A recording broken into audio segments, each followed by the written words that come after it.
परिस्थित शरीरविभिद्यमान प्रतिमिलसर्पवते सुकृष्ण आत्मा सपदि सखिव स्वामी साम्यवर्ते निज परयोर्बलयोरकं निवेश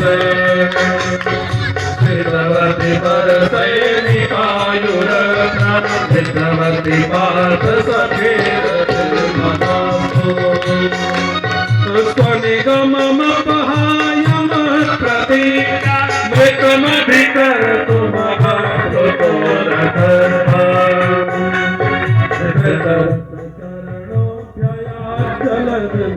हरिर्वहन्तु विभक्तो तमिममहमजं शरीरधार्य हृदि हृदि धीष्टसमात्मकल्पितानां प्रतिदृश्यमेव नैकधार्तमेकं समधिगतोऽस्मि विधूतभेदमोहात् मतिरूपकल्पिता विकृष्णा भगवती शाश्वत भगवान से पितामह भीष्म प्रार्थना करते, हे प्रभु, इस मेरी मति रूपी बुद्धि को आप अपनी पत्नी बना लीजिए। इति मति रूप कल्पिता विकृष्णा।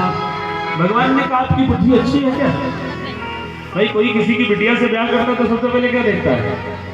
हाँ, सबसे पहले क्या होता है? सीरत पे नहीं जाते लोग, सूरत पे जाते हैं। तो भगवान कहते हैं आपकी बुद्धि कैसी है? चलो मान लेते हैं आपकी बिटिया से ब्याह कर लेते हैं आपके अनने बिने करने से, तो आपकी बुद्धि कैसी है? इति मति रूप कल्पिता वितृष्णा। हे प्रभु, मेरी जो बुद्धि है, मेरी जो बुद्धि रूपी बेटी है ना, इसमें किसी प्रकार की तृष्णा नहीं, इसमें किसी प्रकार का द्वेष नहीं है, इसमें किसी प्रकार की ईर्ष्या नहीं है।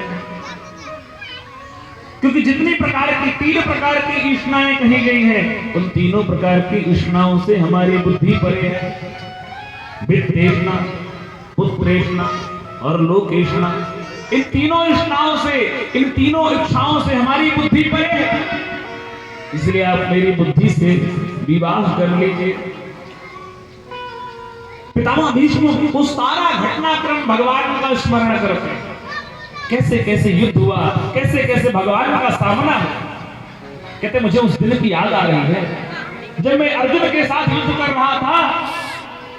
उस समय आप अपनी प्रतिज्ञा को भूल गए थे, और अपनी प्रतिज्ञा को भूल करके मेरे गोविंद आपने क्या किया?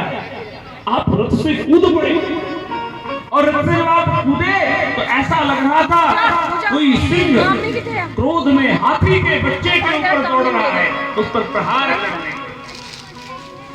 और जब आप दौड़े, आप सत्य प्रतिज्ञ हैं, आप जो प्रतिज्ञा करते हैं उसे पूर्ण करते हैं। इस बात का स्मरण करके आपके पीताम्बर ने आपका साथ छोड़ दिया, उसे लगा कि आप परमात्मा नहीं हो। जब आप अपनी प्रतिज्ञा भूल गए तो आपका अंग वस्त्र भी आपको छोड़ करके चलने लगे, पृथ्वी कांपने लगी। हरिरिवगहन्तु विभंगतोत्तरीयः। हे परमात्मा, हे गोविंद, मुझे आपका जो रास विलास है वो भी स्मरण में आ रहा है। अब सोचिए, जो व्यक्ति मृत्यु की शैया पर होगा, क्या उसके मन में रास की अभिलाषा होगी? क्योंकि जिस रास की चर्चा समाज करता है वो रास नहीं है, वो तो व्यक्ति के मन का विलास है। और जिस रास की बात श्रीमद् भागवत महापुराण में है, वो रास व्यक्ति की सोच से परे।